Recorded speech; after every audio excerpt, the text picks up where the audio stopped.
أعوذ بالله من الشيطان الرجيم بسم الله الرحمن الرحيم لقد سمع الله قول الذين قالوا إن الله فقير ونحن أغنياء سنكتب ما قالوا وقتلهم الأنبياء بغير حق ونقول ذوقوا عذاب الحريق ذلك بما قدمت أيديكم وأن الله ليس بظلام للعبيد الذين قالوا إن الله عهد إلينا ألا نؤمن لرسول حتى يأتينا بقربان تأكله النار قل قد جاءكم رسل من قبلي بالبينات وبالذي قلتم فلم قتلتموهم إن كنتم صادقين فإن كذبوك فقد كذب رسل من قبلك جاءوا بالبينات والزبر والكتاب المنير كل نفس ذائقة الموت وإنما توفون أجوركم يوم القيامة فمن زحزح عن النار وأدخل الجنة فقد فاز وما الحياة الدنيا إلا متاع الغرور صدق اللہ العظیم۔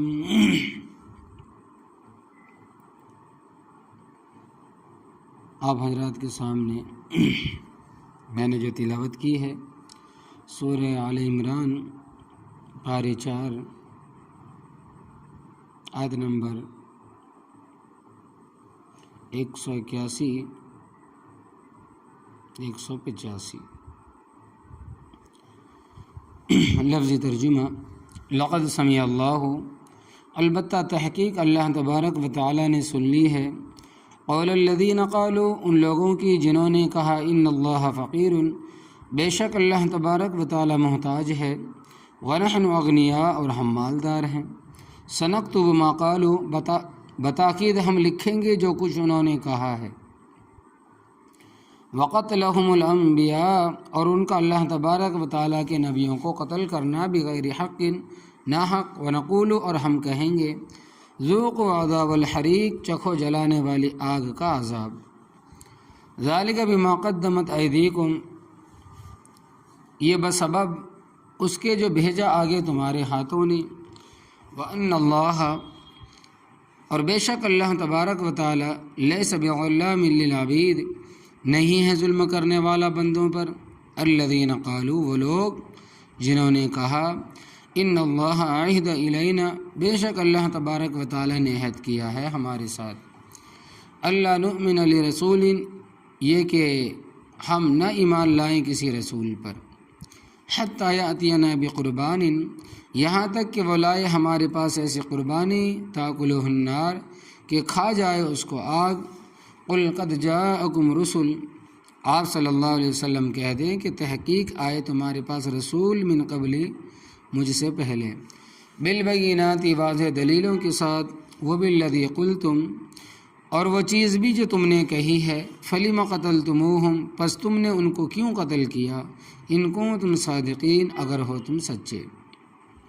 فإن کذبوک، پس اگر وہ آپ صلی اللہ علیہ وسلم کو جھٹلائیں، فقد کذب،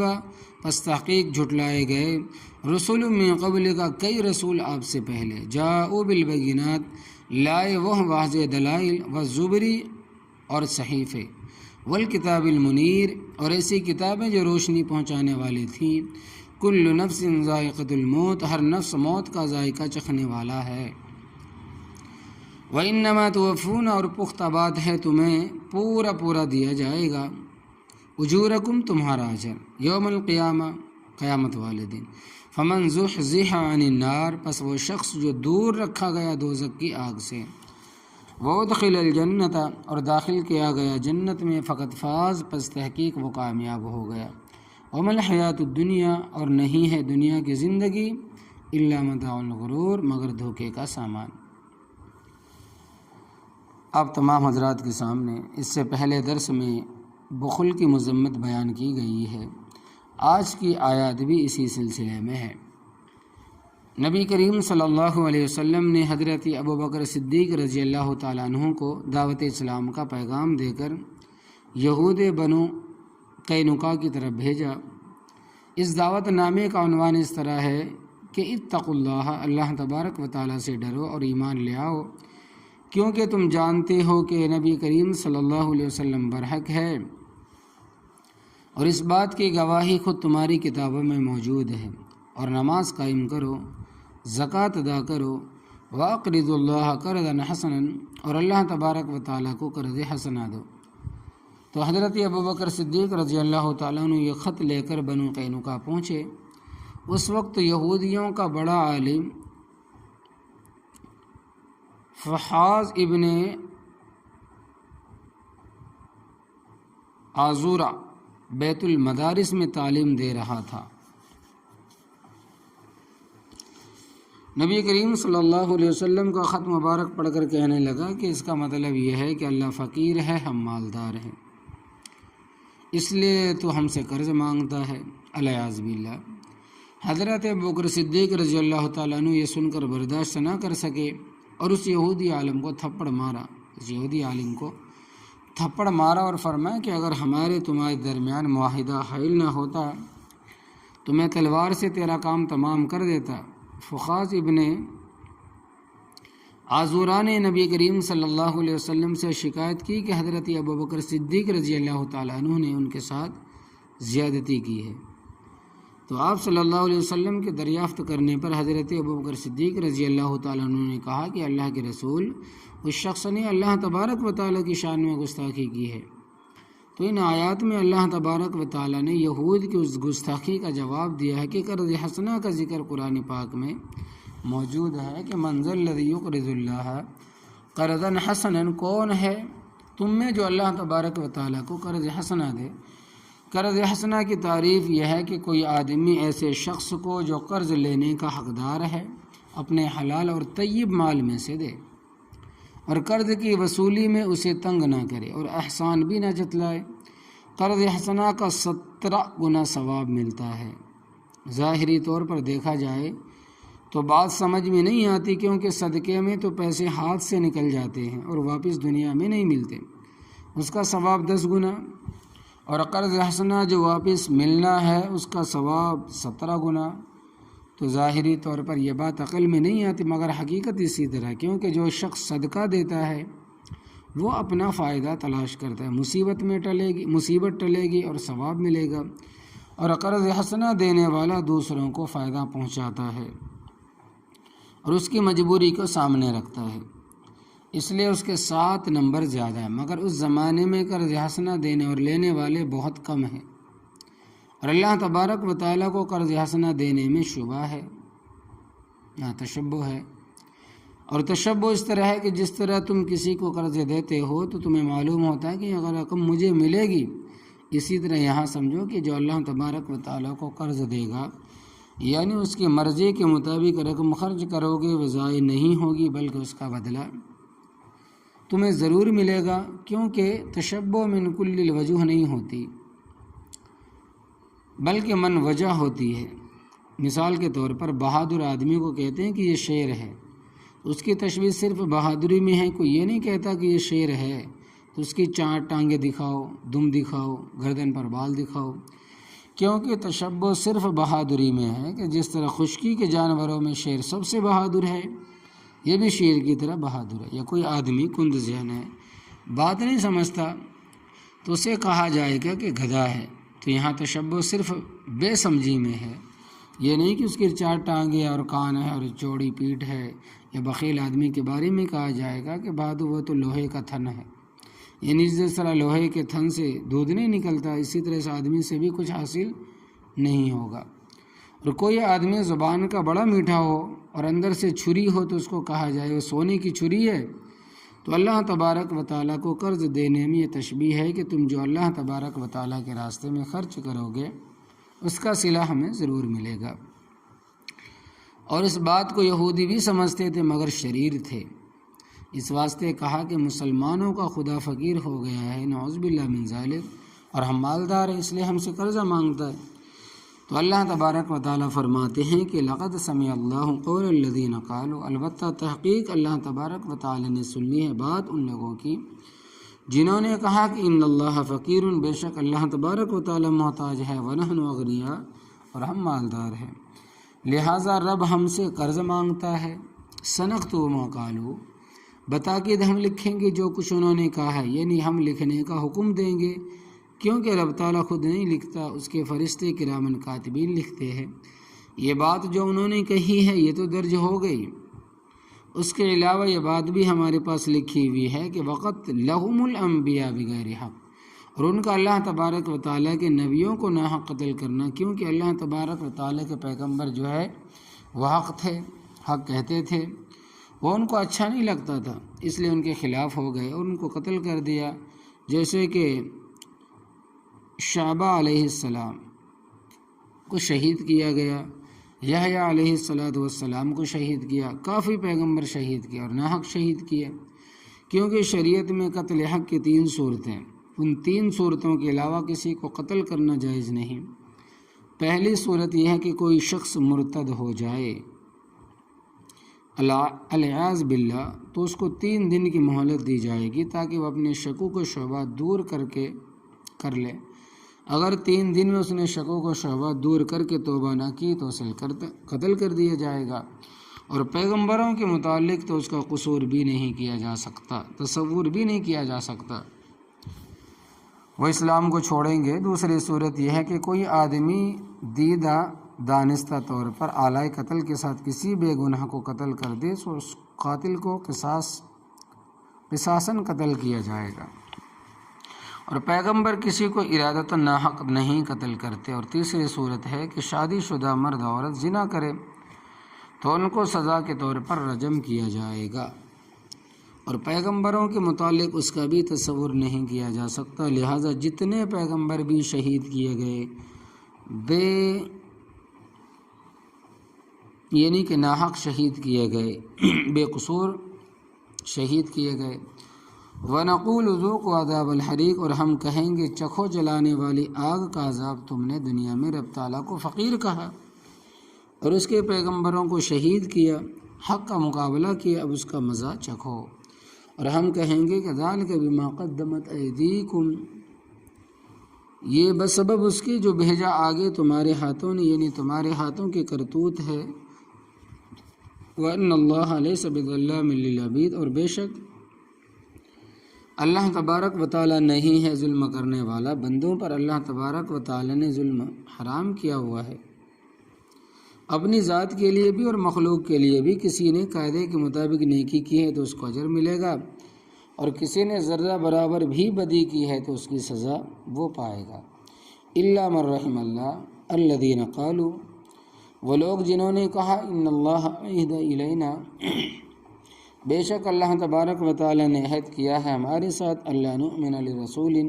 یہ کہ ہم نہ ایمان لائیں کسی رسول پر، حتی یأتینا بقربان، یہاں تک کہ وہ لائے ہمارے پاس ایسی قربانی تاکلہ النار، کہ کھا جائے اس کو آگ۔ اس آیت کریمہ میں یہودیوں کی ایک شرارت کا ذکر، وہ اس طرح کہ یہودیوں کے جو بڑے لوگ تھے، تعلیم یافتہ سیاسی اور مذہبی پیشوا، ان کا ایک وفد نبی کریم صلی اللہ علیہ وسلم کے پاس آیا اور کہنے لگے کہ تورات میں ہمیں حکم دیا گیا ہے کہ کسی نبی کو اس وقت تک نہ مانو جب تک وہ قربانی کر کے میدان میں نہ رکھے اور آگ آ کر اس کو جلا نہ دے۔ امام رازی رحمۃ اللہ علیہ تفسیر کبیر میں نقل فرماتے ہیں کہ وہ حکم اس طرح تھا کہ 2 پیغمبروں کے علاوہ جو بھی تمہارے سامنے نبوت کا دعویٰ کرے اس سے یہ معجزہ طلب کرو، اور کہو کہ ہم تجھ پر اس وقت تک ایمان نہیں لائیں گے جب تک تم قربانی کر کے میدان میں نہ رکھو اور آگ اس کو جلا نہ دے، کیونکہ اس زمانے میں بھی جھوٹی نبوت کا دعویٰ کرنے والے موجود تھے، تو جھوٹے اور سچے کو پرکھنے کا یہ معیار مقرر کیا گیا۔ مگر 2 پیغمبروں کے علاوہ، ایک حضرت عیسیٰ علیہ السلام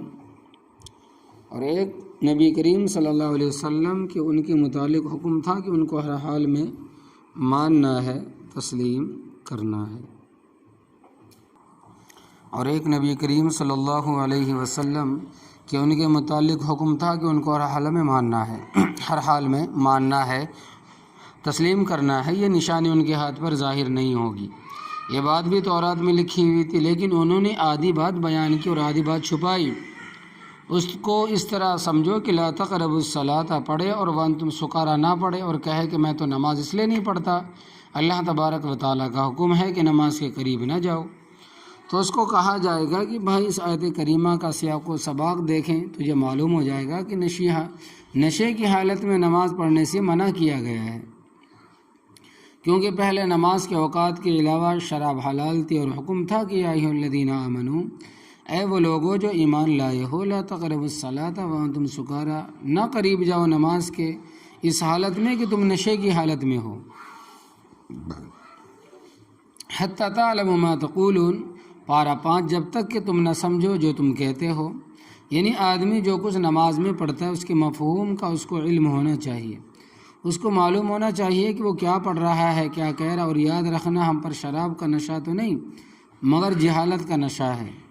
ہمیں نہیں معلوم کہ ہم کیا پڑھتے ہیں، اس کا مفہوم کیا ہے۔ پرانے نمازیوں سے پوچھ لیں کہ وتروں کی نماز میں جو دعائے قنوت ہے اس میں ایک جملہ ہے کہ نحفظو،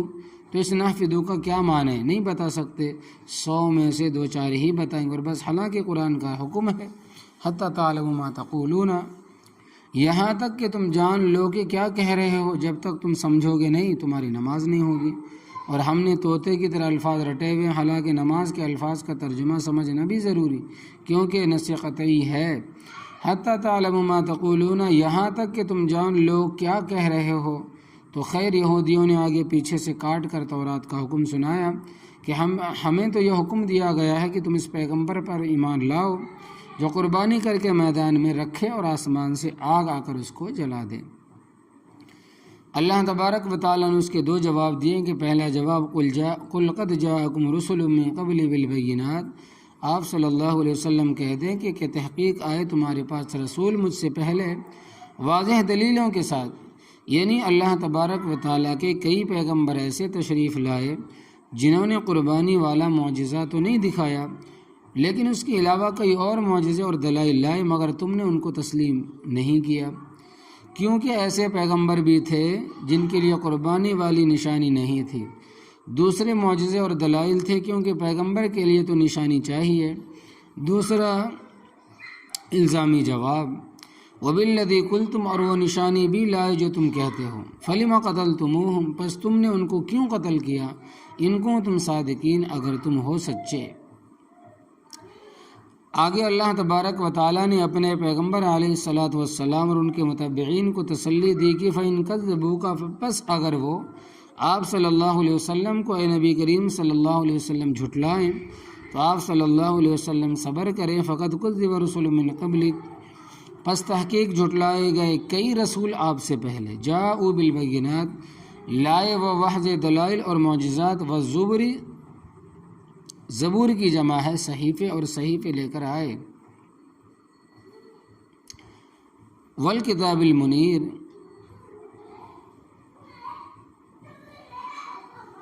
زبور کی جمع ہے صحیفے اور صحیفے لے کر آئے، والکتاب المنیر، اور ایسی کتابیں جو روشنی